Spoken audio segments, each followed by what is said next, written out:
সিবিআইয়ের হাত থেকে বাঁচতে গেলে, ইডির হাত থেকে বাঁচার জন্য, বিভিন্ন ইন্টারোগেশনের হাত থেকে বাঁচার জন্য, এজেন্সির হাত থেকে বাঁচার জন্য, মাদ্রাসায় সাথে শিক্ষক নিয়োগ না হয় সুপ্রিম কোর্টে ছুটে চলে যাচ্ছে। যারা শিক্ষক যাদের চাকরি চুরি হয়েছে যাতে না ধরতে পারে ডিভিশন বেঞ্চ থেকে ছুটে সুপ্রিম কোর্টে চলে যাচ্ছে। অমুকের মামলা অমুকের এজলাসে না হয় সেই জন্য সুপ্রিম কোর্টে চলে যাচ্ছে। এইভাবে ছুটছে, শুধু সুপ্রিম কোর্টের গামী ফ্লাইট হচ্ছে, দিল্লিগামী ফ্লাইট হচ্ছে। কিন্তু পশ্চিম বাংলার 20 লক্ষের অধিক যারা 100 দিনের কাজ করে টাকা পাচ্ছে না, তাদের জন্য একবারও সুপ্রিম কোর্টে ছুটে যেতে দেখলাম না। কারণটা কি? কারণটা অনেক গভীরে আছে।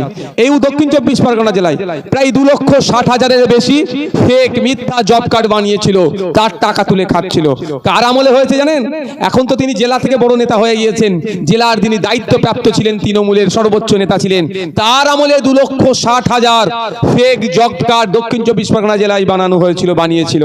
ধরা পড়েছে। সারা রাজ্যে প্রায় 14.5 লক্ষ ফেক জব কার্ড ক্যান্সেল হয়েছে।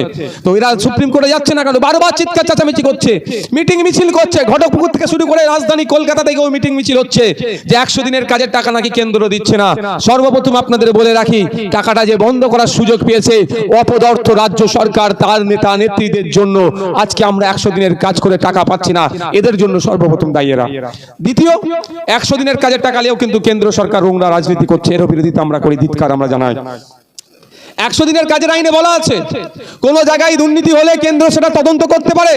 আমরাও বলছি দুর্নীতি হয়েছে, আপনি তদন্ত করুন। যারা দুর্নীতি করেছে তাদেরকে জেলের মধ্যে রাখুন, তাদেরকে বাইরে রাখতে হবে না, তাদের হয়ে একটা কথাও বলবো না। কিন্তু অপরপক্ষে দেখতে হবে আমাদেরকে 100 দিনের কাজের আইনের মধ্যে বলা আছে যে ব্যক্তি কাজ করবে, কাজ করার 15 দিনের মধ্যে তাকে টাকা বুঝিয়ে দিতে হবে। যে অপদার্থ কেন্দ্র সরকারও আমাদের রাজ্যে যারা কাজ করেছে 100 দিনের, তাদের টাকা এখনো বুঝাচ্ছে না কেন, এর জবাবও আগামী দিনে দিতে হবে। তাই বন্ধুগণ, আইএসএফ শুধুমাত্র স্টেজে ভাষণবাজি করে না, বাস্তবে কাজকে দেখায়। তাই আপনাদেরকে জানিয়ে রাখি, অলরেডি আমাদের প্রতিনিধি দল, একটা দল কেন্দ্রে দিল্লি গিয়েছে, সেখানে গ্রাম উন্নয়ন মন্ত্রীর দপ্তরে আপনারা 100 দিনের কাজ করে যে টাকা পাচ্ছেন না, যারা কাজ করেছেন তাদের টাকাটা বুঝিয়ে দেওয়ার জন্য অলরেডি মেমোরেন্ডাম সেখানে সাবমিট করে এসেছে। আমাদের দল চলে গিয়েছে প্রধানমন্ত্রীর দপ্তরে, সেখানে কাগজ জমা দিয়ে এসেছে। অবিলম্বে আমাদের রাজ্যের যারা কাজ করেছে তাদের 100 দিনের কাজের টাকাটা বুঝিয়ে দেওয়া হোক। আমরা একটা নির্দিষ্ট সময় পর্যন্ত অপেক্ষা করব।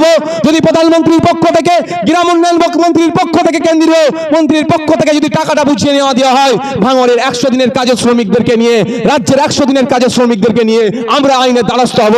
আইনের মাধ্যমে লড়াই করে আপনাদের হক, আপনাদের পাওনা বুঝিয়ে দেব। আমাদের দল অলরেডি পৌঁছে গিয়েছে, সেখানে জমা দিয়েছেন প্রধানমন্ত্রীর দপ্তরে, গ্রাম উন্নয়ন পঞ্চায়েত ও গ্রাম উন্নয়ন মন্ত্রীর দপ্তরে অলরেডি সাবমিশন করে দিয়ে এসেছে।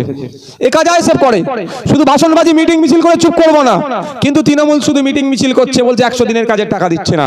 বন্ধুগণ, দূরে কাছে যারা আছেন, অনেক বাধা বিপত্তিকে উপেক্ষা করে অনেকে এসে বসেছেন, অনেকে আবার ভয়ের কারণে আসতে পারেননি, কারণ আসলে তাদেরকে রুজি রুটিতে আঘাত দিতে পারে এই অপদার্থ শাসকের কিছু তোলাবাজ গুন্ডা মস্তান আছে।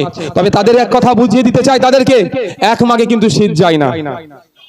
যারা আজকে আমাদের এই রক্তদান শিবিরকে ভুলণ্ডিত করার জন্য আমাদের যারা মানুষের কাছে গিয়ে হাত পেতে ছিল যে আমরা একটা রক্তদান শিবির করছি, আপনারা কিছু দেবেন, কেউ একজনও কেউ বলতে পারবে না জোর করে তার কাছ থেকে টাকা চেয়েছে। যাই গিয়ে বলে কিছু, আমিও বলেছি যাবে, মানুষকে বলবে আমরা একটা সামাজিক কাজ করছি, মানুষের উপকার করছি, আমাদের টাকা ছাপানোর মেশিন নাই, আমাদের গরু চুরি করে বিক্রি করে গরু পাচারের টাকা নাই, আমাদের চাকরি বিক্রি করার টাকা নাই, আমাদের কাছে অবৈধ টাকা নাই, আমাদের যা বৈধ টাকা আছে আমরা দিচ্ছি, আপনারা যদি কিছু দেন আমরা রক্তদান শিবির করব। মানুষকে যেভাবে ভিক্ষার মতো করবে চাইবে, এটাও বলেছি। যে না দেবে হাসি মুখেও তার কাছে ফিরে আসবে, এ কথা বলা ছিল। কিন্তু দুঃখের বিষয়, শাসক আশ্রিত দুষ্কৃতীরা আমাদের দল কর্মীদেরকে মারধর করেছে, টাকা পয়সাও কেড়ে নিয়েছে, এবং বিল ফিল ছিল কিছু কেড়েছে। সে বিষয়ে সেই মর্মেও আমরা আগামী দিনে আইনের দ্বারস্থ হব, কারণ সেই প্রক্রিয়া আমরা চালাচ্ছি। কিন্তু প্রোগ্রামকে বানচাল করার চেষ্টা করছে কেন?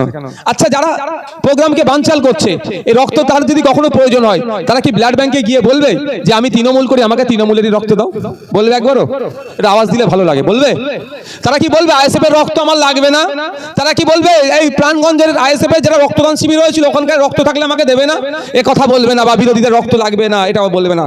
প্রয়োজন হলে তারাও ছুটবে রক্তের প্রয়োজন হলে, আর রক্তের প্রয়োজন হওয়াটাই স্বাভাবিক। রক্তের ক্রাইসিস এখন দেখা দিচ্ছে, যে পরিমাণ রক্তের প্রয়োজন আছে সেই পরিমাণ রক্তের জোগান নয়, ফলে যারা মুমূর্ষু রোগী, যারা বিভিন্ন রোগে আক্রান্ত হয়ে আছে, যাদের বড় বড় অপারেশন আটকে আছে রক্তের অভাবে, যাদের বাড়িতে থ্যালাসেমিয়া রোগে আক্রান্ত শিশু থেকে বড়রা আছে, যাদের প্রতিনিয়ত রক্তের প্রয়োজন হয়, তারাই বলতে পারবে রক্তের এখন কি ক্রাইসিস দেখা দিচ্ছে। ঠিক এই সময়ে আমরা আমাদের পক্ষ থেকে বাংলার মানুষকে সাথে নিয়ে একটা ইতিহাস যেমন সৃষ্টি করতে চলেছি, সাথে সাথে মুমূর্ষু রোগীর প্রাণ বাঁচুক এই মর্মে আমরাও রক্তদান শিবির করছি। কিন্তু দুঃখের বিষয়, সেই রক্তদান শিবিরগুলোকে বিলম্বিত করার জন্য, বন্ধ করে দেওয়ার জন্য নানা রকম অপচেষ্টা চালাচ্ছে।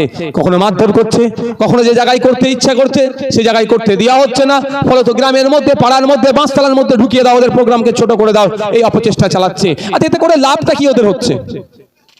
লাভ তো, ক্ষতি তো সমাজের হচ্ছে, ক্ষতি তো সমাজের হচ্ছে। জাগলগাছিতে ডিস্টার্ব করেছে, ওখানে ধন্যবাদ জানাই জাগলগাছির অঞ্চল কমিটিকে, যদিও নারায়ণপুর ওদেরকে, নারায়ণগঞ্জ এরা সহযোগিতা করেছিল মানসিকভাবে, তাদেরকে আমি ধন্যবাদ জানাই। জাগলগাছির মা বোনেদেরকে, তারা এগিয়ে এসেছিল, অত বাঁধাকে উপেক্ষা করে ওখানে 126 জন রক্ত দিয়েছে। আজকে এখানে বাঁধাকে উপেক্ষা করে 200-র উপরে রক্ত দিচ্ছে। কিন্তু আমার প্রশ্ন একদম, রক্তদান শিবির করলে মানুষ উপকার হবে, মানুষ উপকৃত হবে। তৃণমূল কংগ্রেস বলছে মানুষের উপকার করবো, আইএসএফ বলছে মানুষের ভালোর জন্য এসেছে, তাহলে রক্তদান শিবির করলে এত অশান্তি কেন?